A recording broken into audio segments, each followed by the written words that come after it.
Bonjour et bienvenue sur le podcast L'Art de l'argent. Une émission sur le thème de la finance, de l'investissement et de l'indépendance financière. Je suis Benjamin Philippe, votre hôte du jour, et je suis ici pour que chaque jour, vous vous rapprochiez de vos objectifs financiers et que vous preniez conscience du fonctionnement de l'économie mondiale afin d'en tirer profit. Au sommaire du jour, les mots chers à l'auteur Robert Kiyosaki, les bases de l'indépendance financière, l'actif, le passif et le cash flow. Commençons d'abord par définir ces mots-clés, mais pas la façon d'un dictionnaire. Un passif, c'est ce qui retire de l'argent de votre poche. Un actif, lui, il met de l'argent dans votre poche. Et le cash flow, c'est actif moins passif. C'est votre levier principal pour devenir riche. Je vais commencer par séparer deux choses.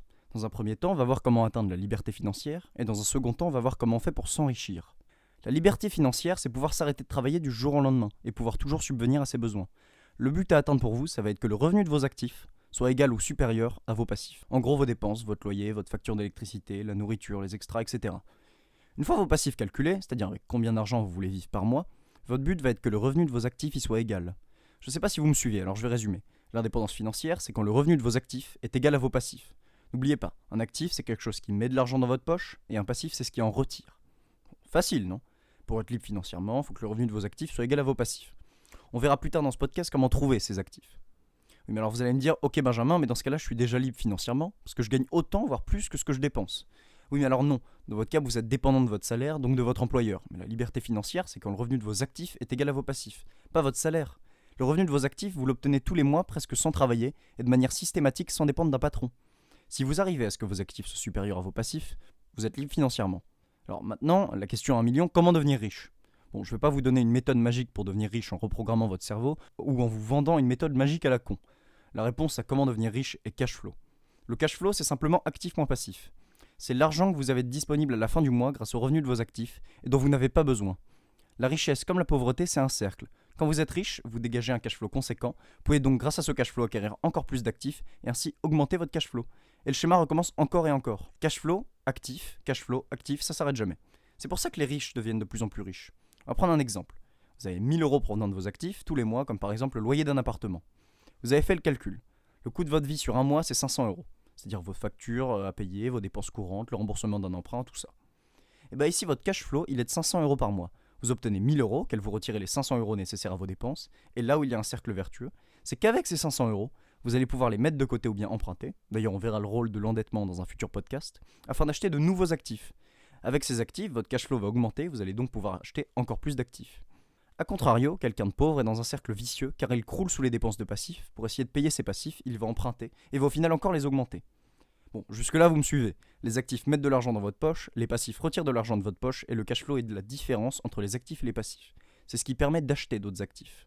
Une fois que vos actifs égalent vos passifs, vous êtes libre financièrement et lorsque vos actifs sont supérieurs à vos passifs, vous dégagez un cash flow qui va vous permettre de vous enrichir grâce au cercle vertueux. Mais bon, vous allez me dire Benjamin, tout ça c'est bien mignon, mais comment on les trouve ces actifs ? Eh bien en fait c'est ça l'éducation financière. C'est votre capacité à voir des actifs là où les autres n'en voient pas. L'éducation financière c'est trouver ces opportunités qui sont tout autour de vous. Un exemple de personne qui a su voir un actif là où les autres n'en ont pas vu, c'est Warren Buffett. Bon, tout le monde le connaît, mais pour le résumer, c'est la 3e fortune mondiale. C'est l'investisseur le plus profitable de ce siècle. Eh bien Warren Buffett, quand il avait 17 ans, il a fait l'acquisition d'un flipper usagé. Je sais pas si vous visualisez un flipper, mais c'est la machine qui était souvent dans les bars, où le but était de faire rebondir la bille contre des obstacles et d'empêcher la bille de tomber dans le trou. Enfin bref. Warren, il acheta pour 25 $ ce flipper. Alors déjà, c'est des dollars avant inflation, donc ça avait quand même beaucoup plus de valeur que maintenant. Il proposa de poser ses flippers gratuitement chez un coiffeur pour que les clients puissent jouer pour patienter. Chaque partie coûtait 25 cents, et Warren venait récupérer les recettes toutes les semaines. Et ben en 2 semaines, il avait rentabilisé son investissement. Il en acheta 4 autres par la suite, lui créant une petite fortune pour l'époque. Il venda même ce business à un vétéran de la Seconde Guerre mondiale pour 1200 $. Bon, et ben mon point ici, c'est que le jeune Warren, lui, il a vu le potentiel de ce flipper en tant qu'actif, là où tous les autres n'avaient jamais rien vu. Avant tout, je rappelle qu'en ce qui concerne les actifs, plus le risque est élevé, plus le rendement est élevé. Et donc plus le risque est faible, plus le rendement est faible.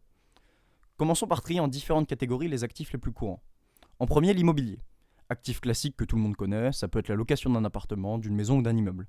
Gros investissement de départ qui nécessite de s'endetter dans la majorité des cas. Je vais vous donner mon point de vue sur le pour et le contre. L'avantage majeur de l'immobilier, c'est le concret qu'il représente et le fait qu'on considère souvent comme sûr. Bon, de temps en temps, à tort, mais le fond il est juste. Le contre pour moi, c'est la rentabilité. En effet, une bulle immobilière monstrueuse s'est créée un peu partout. Petit rappel pour ceux qui ne le sauraient pas, en très gros, une bulle spéculative, ça désigne le fait que le prix de certaines choses est surévalué par rapport à sa valeur réelle. On verra dans un futur podcast comment une bulle s'est créée sur l'immobilier. Bon, et bien cette bulle, elle a fait augmenter le prix des biens, mais les loyers, quant à eux, ils sont restés relativement stables. Donc le rendement de l'immobilier a baissé. En deuxième, on a les actions d'entreprise. Alors quand je parle d'actions ici, je parle des dividendes que l'on touche chaque mois, car on est propriétaire d'une partie de l'entreprise.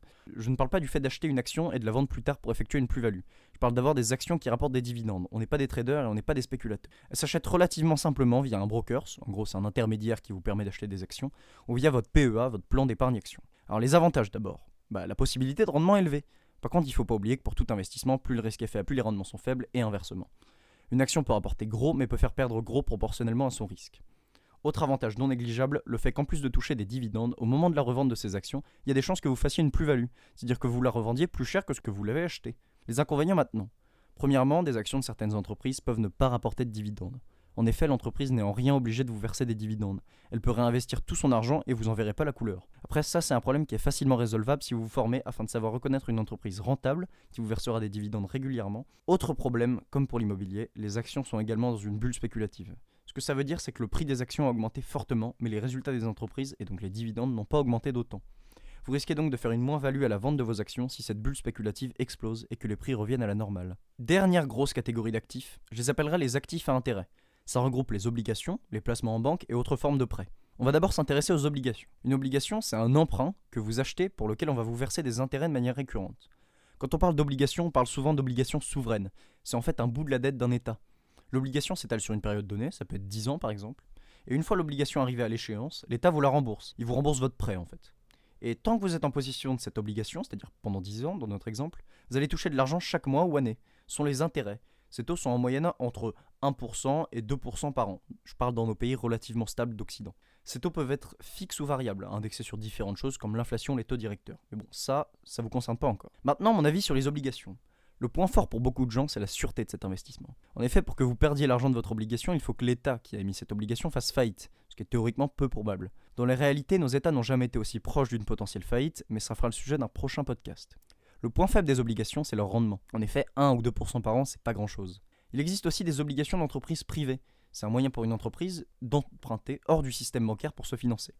Elles sont plus risquées que les obligations souveraines et sont donc plus rémunératrices. Dans notre catégorie, on peut ajouter le placement en banque. Vous prêtez votre argent à la banque et elle vous verse des intérêts en échange. Vous pouvez par exemple mettre votre argent dans un livret A dont vous avez tous déjà entendu parler. L'avantage, c'est que le risque est minime, mais le rendement est ridicule.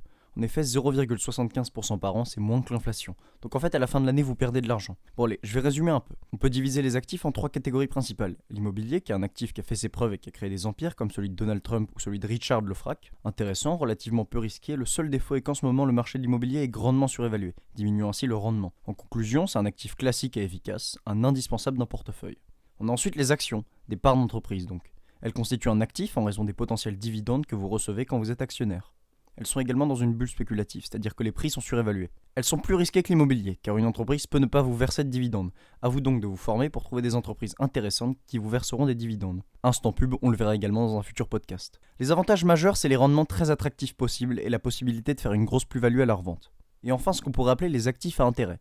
Les obligations souveraines sont soi-disant sûres, même si j'en doute en raison du surendettement des États, et elles sont peu rentables. Les obligations d'entreprise n'en valent pas la peine à mon avis, car quitte à prendre le risque de prêter de l'argent à une entreprise, autant acheter des actions plus rentables. Enfin, vous pouvez mettre votre argent à la banque, comme dans un livret A, pour gagner 0,75% par an. Vous vous faites niquer. C'est de l'arnaque parce que ça ne couvre même pas l'inflation. Globalement, je vous recommanderais de vous éloigner des obligations, parce que les rendements sont très faibles et ils ne sont pas si sûrs que ça. C'est de toute façon sûrement pas ce qui va vous aider dans votre quête de richesse. On peut cependant voir une utilité aux obligations souveraines quand il s'agit de diversifier votre portefeuille d'actifs. Quand on parle de diversification de son portefeuille, ça veut dire ne pas acheter que le même type d'actifs, par exemple que des actions. C'est pour répartir les risques, on met jamais tous ses œufs dans le même panier. Bon, vous êtes toujours là? Je suis pas trop chiant? Bon alors déjà bravo, vous y connaissez plus que la grande majorité des gens. À l'école on vous apprend plein de trucs à la con, mais on vous donne pas d'éducation financière. L'éducation la plus importante à mes yeux. Eh bien c'est fini pour aujourd'hui. Vous aurez appris ce qu'est un actif, un passif, le cash flow et les principaux types d'actifs. Si vous voulez en apprendre plus, je vous recommande grandement les livres de Robert Kiyosaki, notamment Père riche, Père pauvre. Il est l'homme qui a diffusé les bases de l'indépendance financière à des millions de personnes. Si le podcast vous a plu, n'hésitez pas à laisser un like et à aller donner un avis sur iTunes, c'est ce qui m'aide à avancer.